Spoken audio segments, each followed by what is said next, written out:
बिस्मिल्लाहिर्रहमानिर्रहीम। मेरा नाम अतहर अब्बास और मेरा ताल्लुक़ एवेन्यू मार्केटिंग के साथ। बहुत सारे लोग मेरे से कांटेक्ट कर रहे थे। लाहौर स्मार्ट सिटी की जो प्लॉट सिलेक्शन की डेट 27 अक्टूबर स्मार्ट सिटी ने अनाउंस की थी, जो कि दूसरी दफ़ा मेरा ख्याल है चेंज की गई। उसके बारे में कि मैप कब आएगा और वो सिलेक्शन 27 को कब स्टार्ट कर सकते हैं। मैंने कल अपने व्हाट्सएप स्टेटस अपडेट किए थे दोनों नंबर्स पे, कि जिसमें मैंने बताया था कि जो सिलेक्शन ऑफ प्लॉट है वो मुलतवी कर दी गई है, और आज मैं वीडियो बना के सारा सिनेरियो जो है वो आपको एक्सप्लेन करूँगा।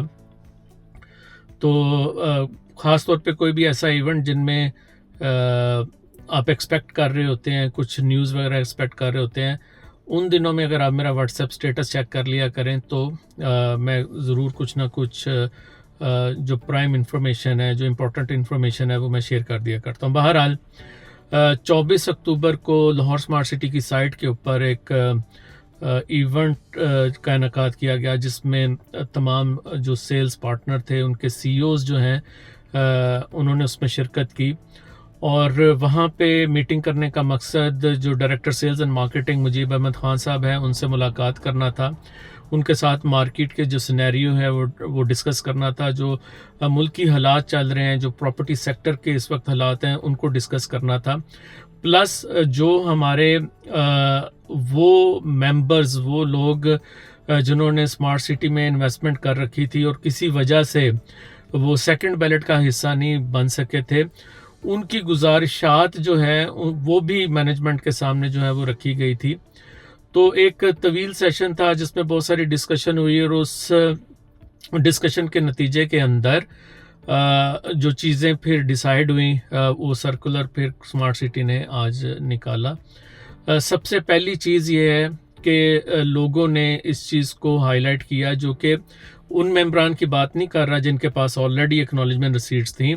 मैं उन मेंबरान की बात कर रहा हूँ कि जिन्होंने अपनी पेमेंट अपडेट कर रखी थी, लेकिन किसी वजह से, ओवरसीज़ होने की वजह से या नॉलेज ना होने की वजह से वो अपनी एक्नॉलेजमेंट रिसीट जो है वो इशू नहीं करवा सकी थी। उनका बहुत बड़ा कंसर्न था कि वो सेकंड बैलेट से महरूम हो जाएंगे, और थर्ड बैलेटिंग का वो वेट नहीं करना चाहते, या थर्ड बैलेटिंग का अभी अंदाज़ा नहीं है कि कब थर्ड बैलेटिंग होगी।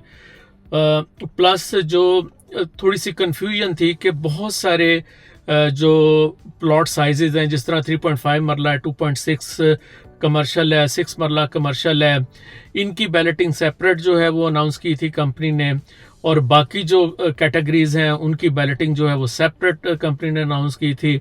तो बहुत सारे इन लोगों का भी ये प्रेशर था कि हमारी बैलेटिंग भी एक साथ ही की जाए, प्लॉट सिलेक्शन एक साथ ही की जाए, ताकि जो फर्दर कन्फ्यूजन है उससे बचा जा सके। तो ये मामला थे जिसको बुनियाद बना के उस मीटिंग के अंदर चीज़ें डिस्कस की गई। प्लस जो इसमें डिस्कशन ये भी की गई कि मुल्की हालात ऐसे हैं कि जो कंपनी की पॉलिसी है फाइल ट्रांसफ़र वगैरह के हवाले से, उसमें भी लोगों को मुश्किलात हैं। तो कोई ऐसा वे निकाला जाए जिससे फाइल ट्रांसफ़र इजी हो जाए, पेमेंट प्लान को थोड़ा आसान कर दिया जाए, ताकि लोग जो हैं ट्रेडिंग की तरफ, अगर कोई सेल करना चाहता है उसकी फ़ाइल आसानी से बिक सके, और जो बाय करना चाहता है वो आने वाली अपनी जो पेमेंट्स हैं उनको आसानी के साथ जो है अदा कर सके। तो ये सारी चीज़ें वहाँ पे डिस्कस हुई। इससे पहले मैंने वीडियो में बताया था वैसे भी कि जो मैप है वो 27 से पहले रेडी हो जाएगा, और वो उसकी जो उस वक्त एक हमने पॉलिसी स्टेटमेंट दी थी कंपनी की तरफ से, वो यही थी कि तकरीबन 8 के करीब डिफरेंट डिज़ाइनर उस मैप के ऊपर काम कर रहे हैं, और उसके नतीजे के अंदर थोड़ा सा डिले चाहिए था, लेकिन वो अल्हम्दुलिल्लाह चीज़ कवर हो चुकी थी। मैप भी रेडी हो चुका है। लेकिन इन तमाम गुजारिशात जो कि एंड यूज़र की तरफ से, मेंबरान की तरफ से, जो किसी वजह से बैलेटिंग का हिस्सा नहीं बन सके थे, कंपनी ने उनको रिलीफ देने के लिए कुछ डिसीजन किए। अच्छा, यहाँ पे मैं एक चीज़ बताता चलूँ कि वो लोग थोड़े से अनॉयड हैं मेरे साथ। उन्होंने कांटेक्ट भी किया कि जो ऑलरेडी जिनकी एक्नॉलेजमेंट रिसीट इशू हो चुकी थी, कि हमारा तीसरी दफ़ा इन्होंने मुलतवी कर दिया है। लेकिन अगर थोड़ा सा हम पॉजिटिव रहते हुए सोचें तो हम ये देखेंगे हमारे वो भाई जो किसी वजह से बैलेटिंग से रह गए थे, अगर उनको मौका मिलने जा रहा है और तमाम कैटेगरीज के प्लॉट्स अगर एक ही वक्त में बैलेट होने जा रहे हैं, तो मेरा ख्याल है महीने से या 1.5 महीने से कोई ज़्यादा फ़र्क नहीं पड़ेगा। अगर हमारे भाइयों को इससे फ़ायदा पहुंचता है तो ज़रूर इस इकदाम को जो है वो करना चाहिए। तो इसके नतीजे में 4-5 जो डिसीजंस हुए हैं वो मैं आपके साथ शेयर कर देता हूं, और मैं यहाँ पे ये भी क्लियर कर देता हूं कि मैं अथर अब्बास एवेन्यू मार्केटिंग के प्लेटफॉर्म से मेरी ये कोशिश ये होती है कि आपके जो कंसर्न है वो मैं मैनेजमेंट तक पहुंचाऊं, और मैनेजमेंट से उन चीज़ों के जवाब लेके आपके साथ शेयर करूं। इसीलिए मैं मैनेजमेंट के साथ, जो टॉप मैनेजमेंट है, उनके साथ इंटरव्यूज़ भी करता हूं, आपके सवाल उनके साथ शेयर भी करता हूं। और ये जो बातें मैंने स्टार्ट में तमहीद भी बांधी है कि बहुत सारे लोगों ने मेरे से रिक्वेस्ट की थी कि सर आप उनसे कहें कि किसी तरह हमें भी सेकंड बैलेट का हिस्सा बनाएं, तो उनकी रिक्वेस्ट भी मैंने पहुंचाई है, और दूसरे डीलर्स तक भी लोगों ने अपनी आवाज़ पहुंचाई है, जिसकी वजह से सोसाइटी ने ये जो इकदाम है किया है। तो सबसे पहले जो इन्फॉर्मेशन है वो ये है कि 27 अक्टूबर को प्लॉट सिलेक्शन जो है वो अभी नहीं हो पाएगी। इसके लिए कंपनी ने मौका दिया है उन लोगों को एक्नॉलेजमेंट रिसीट इशू करवाने के लिए कि जो सेकंड बैलेट का हिस्सा नहीं बन सके थे। नेक्स्ट जो प्लॉट सिलेक्शन है वो कब होगी? वो any time in December, around mid of December. Company reluctant थी कोई स्पेसिफिक डेट देने में, क्योंकि जब आपने सारों को अकोमोडेट करना है तो मेरा ख्याल है वो ये चाह रहे हैं कि तमाम प्रोसीजर एक दफ़ा कंप्लीट हो जाए वंस दे आर रेडी, जो शायद इनको पहले करना चाहिए था कि तमाम लोग जब रेडी हो जाएं, तमाम लोगों की एक्नॉलेजमेंट रिसीट इशू हो जाएं, तमाम लोग जो हैं अपनी पेमेंट्स अपडेट कर चुके हों, तब वो बैलेट में जाएं। तो मिड ऑफ दिसंबर के अराउंड किसी भी टाइम प्लॉट सिलेक्शन जो है उसका आगाज़ कर दिया जाएगा।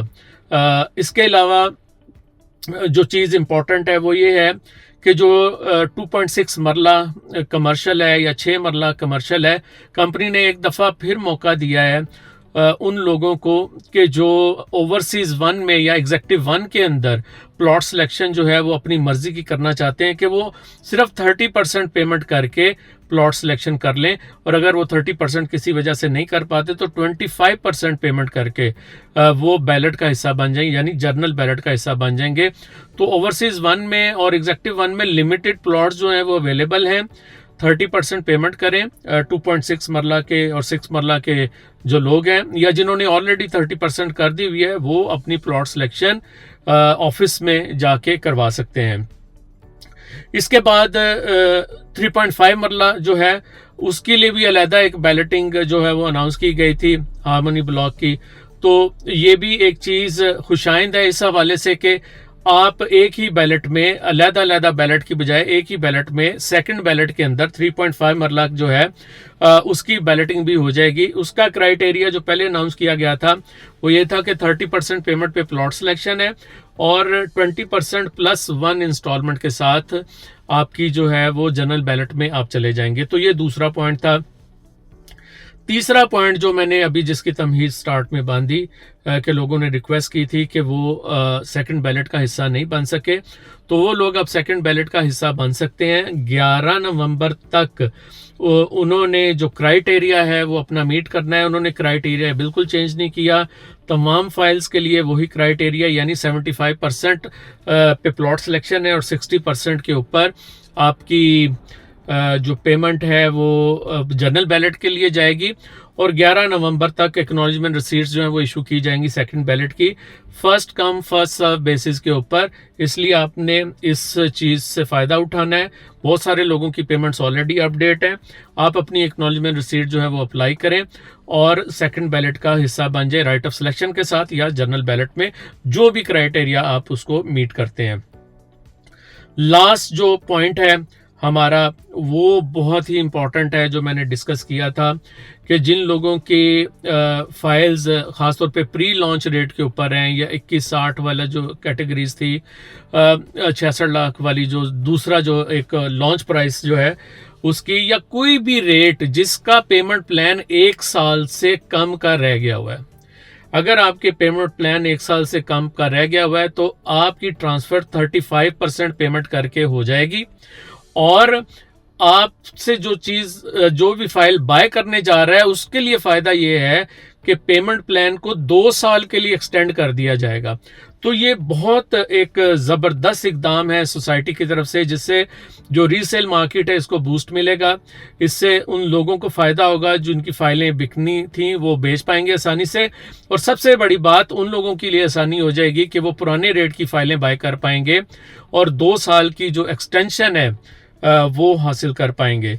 तो ये एक अपडेट थी रिगार्डिंग लाहौर स्मार्ट सिटी। दोस्तों मैं एक चीज़ मैं आपको बता दूं, स्मार्ट सिटी के साथ जो मेरा ट्रैवल है, जो मेरा सफ़र है, मेरे रियल स्टेट कैरियर का आगाज़ स्मार्ट सिटी के साथ है। थोड़ी सी ऊंच नीच हो सकती है चीज़ों के अंदर, प्लानिंग के अंदर ऊंच नीच हो सकती है, लेकिन जो नीयत है वो इन लोगों की साफ़ है। स्मार्ट सिटी के अंदर जिस भी बंदे के पास फाइल है उसकी पेमेंट्स अपडेट हैं। सवाल ही पैदा नहीं होता कि उसको वहाँ पे प्लॉट ना मिले, वो लाजमी वो प्लॉट हासिल करेंगे। कोई ओवर सेलिंग यहाँ पे नहीं होती, कोई लैंड का इशू यहाँ पे नहीं है लाहौर स्मार्ट सिटी के अंदर। और इस्लामाबाद में भी अगर थोड़ा बहुत लैंड का इशू है तो वो भी उन लोगों को रीलोकेट कर देते हैं। तो यकीनी तौर पे एक ऐसी सेफ इन्वेस्टमेंट है स्मार्ट सिटी में जहाँ पे आपको मसाइल का सामना नहीं करना पड़ता। बाकी मुल्की हालात जैसे भी हैं, जो रियल्टर हैं, जो इन्वेस्टर्स हैं, जो सीजन्ड काम करने वाले हैं, उनको पता है कि मुश्किल हालात में उनको वेट करना होता है अच्छे वक्त का, और जब अच्छा वक्त आता है तो पैसे भी वही कमाते हैं। मेरा नाम अतहर अब्बास है और मेरा ताल्लुक़ है अपनी मार्केटिंग के साथ।